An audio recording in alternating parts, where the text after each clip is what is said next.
তোমার দিতে চাই, তাতে কখনো সুখ হয় না।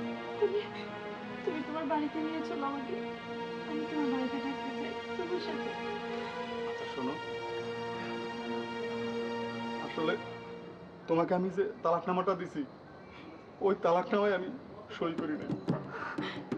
সত্যি? হ্যাঁ সত্যি, আমি বুঝতে পারছিলাম যে তোমার সাথে কোনো একটা প্রতারণা চলতেছে। সত্যি বলছো তুমি? সেই কারণে আমি তালাকনামায় স্বাক্ষর না কইরা তোমার কাছে দিয়ে দিছি।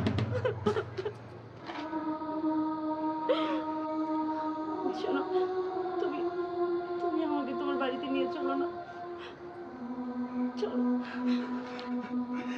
চলো, বোন আর বাবা তোমার জন্য অপেক্ষা করতেছে। চলো চলো। বাড়িতে চলো।